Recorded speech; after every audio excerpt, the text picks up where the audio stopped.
G'day everyone, Kev from Basketball Victoria here.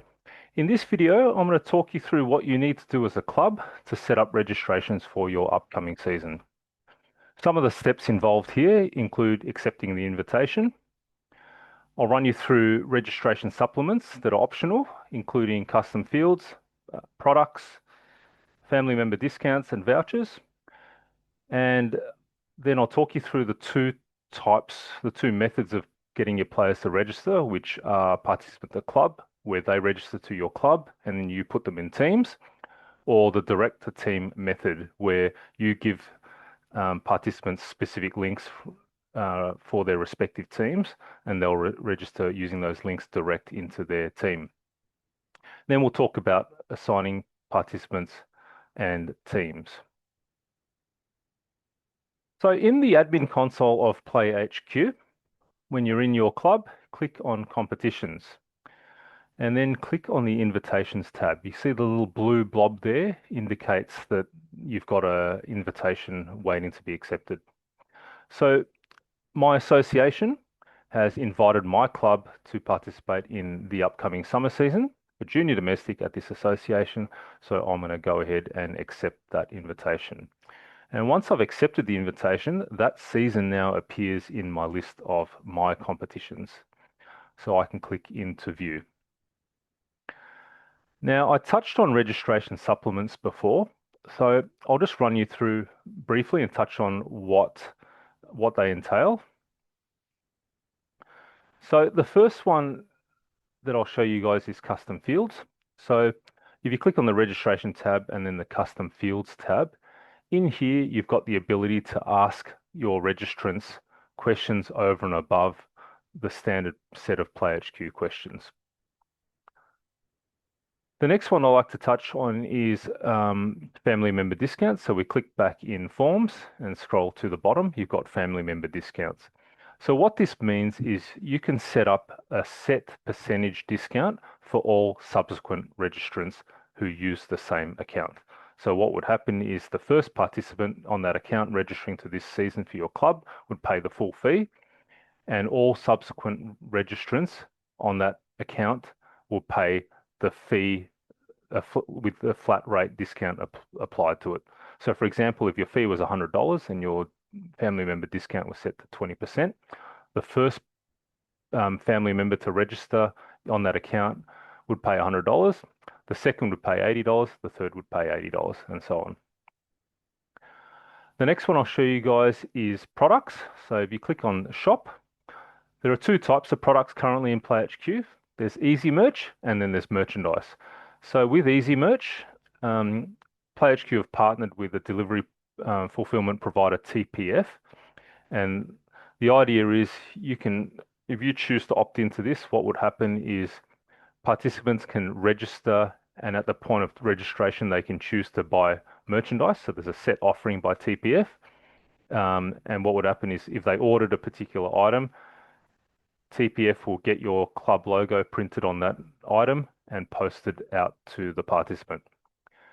What's also good about this is you don't need to manage any of stock. You don't need to order ahead and house that stock.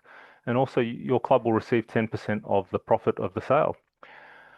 There's also merchandise where you can create your own merchandise. So this is for clubs that have their own items that they've got made up, house, and want to sell. So when someone goes to purchase it, you then have to fulfill it either via delivery or pickup.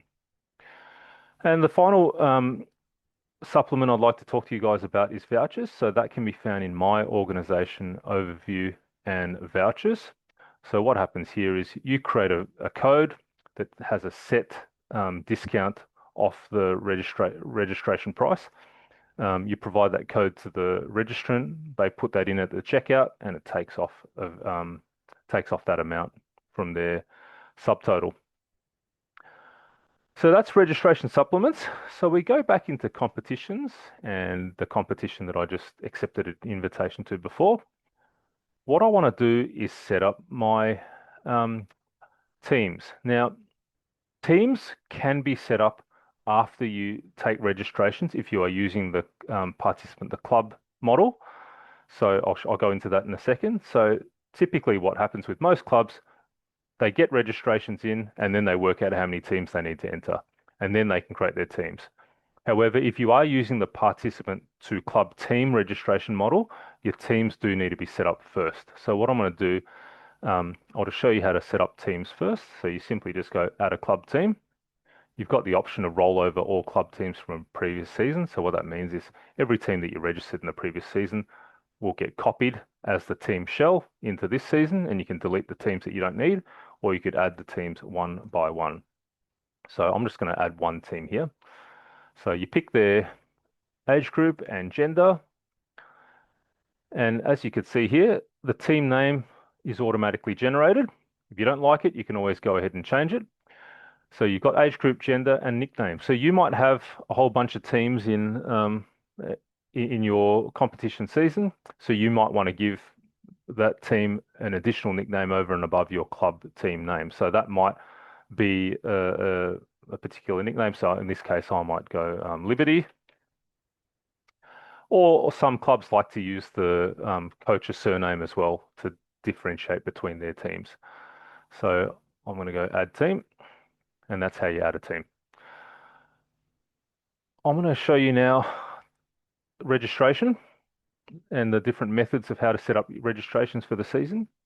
So self-explanatory here, you've got participant to club and you've got participant to club team.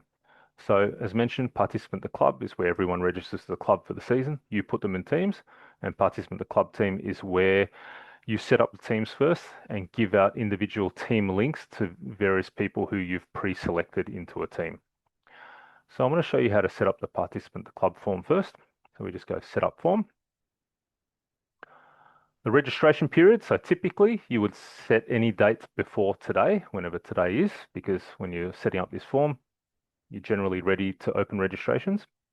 And the end date, you need to take into consideration when your association closes off team entries, because you will need a period of time, whether that be a week or two, to sort through all of your participant registrations and work out who's in what team and how many teams you need to enter. So take that into consideration. So in this case, my association had a closing date of 30th of September for the upcoming summer season. So I want to give myself and my committee a week and a half to sort through the player registrations. So I'm going to say 21st of September, and I'll set that to 11:55 p.m. because most people, well, not most people, a lot of people like to register last minute, literally.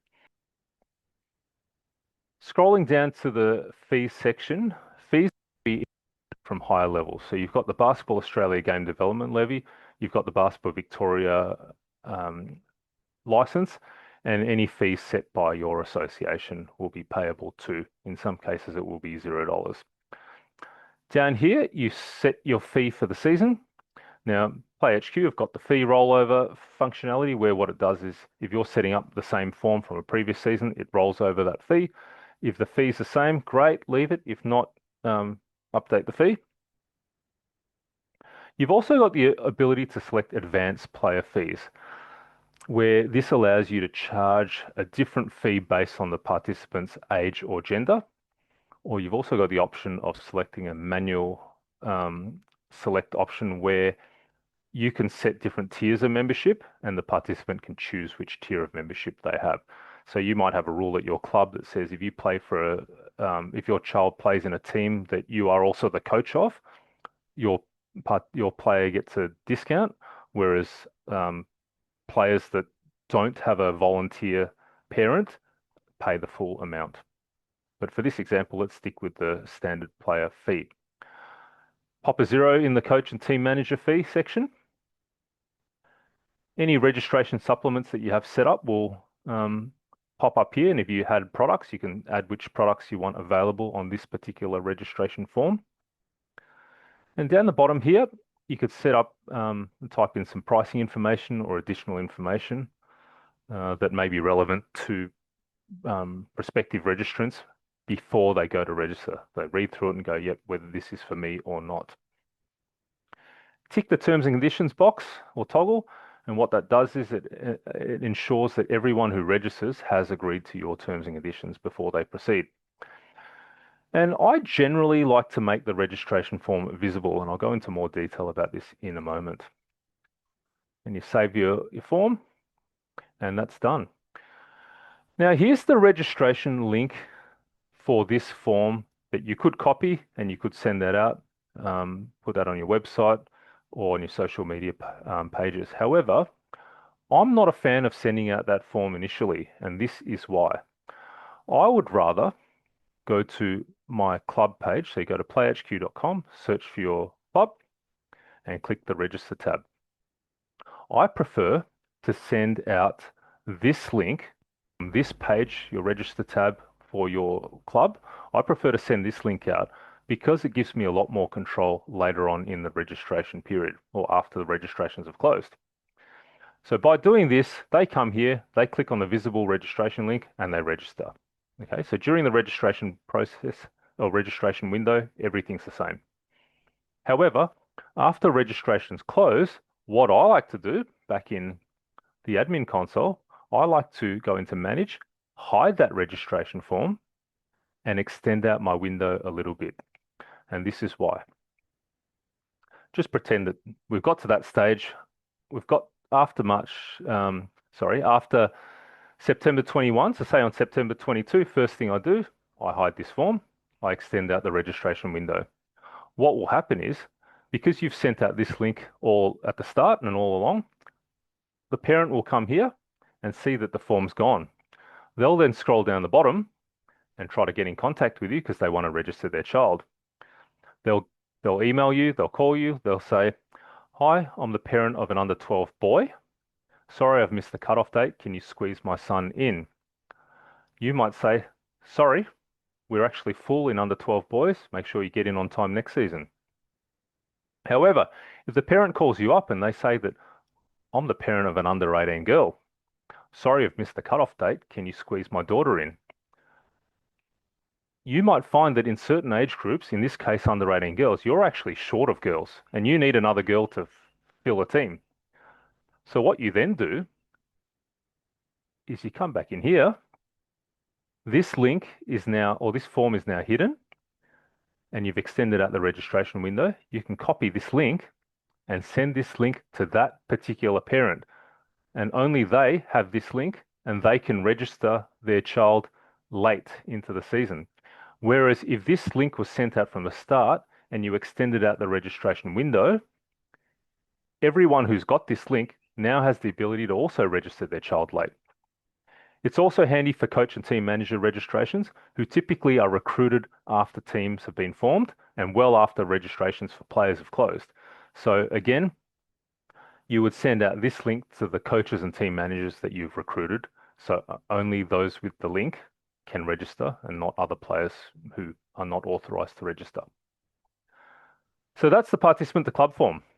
So after you've got registrations coming in for your participant, using your participant to club form, and registrations have closed, you're now ready to assign players to teams. So you would go into the team section here, go into the team, and you can simply hit allocate player, or down the bottom right here, allocate coach or team manager, and you can assign participants to that team. And you do that for all of your teams. The participant to club team form, setting up the form is similar. And typically you would only do one or the other within a competition season. So again, set up the registration opening date to any date before today. Close off your registration form. Now, with the participant club team form, it's not so critical that you set the registration date at a certain point in time. But let's just say, hypothetically, we want it on the same date. Set it to 11:55 p.m. Same thing with the fees. They'll all be inherited. You can set your player fee. You've also got the option to do the advanced fees, as I touched on before. Set your coach team manager fee to 0. Again, any registration supplements that you set up will appear here. You can add products to this form as well. Type in any information that you want to type in, turn on the terms and conditions, and then hit save. Now, with the participant, the club team form, it's a little bit different. You'll notice that there's no link. And you'll also notice if I refresh this, And before with the configuration, there was no visibility because participant to club team forms are never going to be publicly visible. So to find the link for participants to register direct into that team, you just go into the teams section, go into the team for that you want to get that particular link for, and go view. And in the bottom right corner here, you've got participant registration link. So you can copy that link and send it to members of that particular team. Once all of the players are in their respective teams, you can then allocate teams to grades. So in the grades list are all of the grades made available by your association for the upcoming season. Find the grade that you would like to enter a particular team into and hit the little plus button here for allocate a team. And then you can allocate the team into a grade. Once you've done that for all of your teams, your job is done for the pre-season phase, and it's up to your association to complete their grading and generate fixtures. Hope this video helps. As always, if you require any assistance with PlayHQ, please visit support.playhq.com, scroll down a bit and hit the Contact Us button.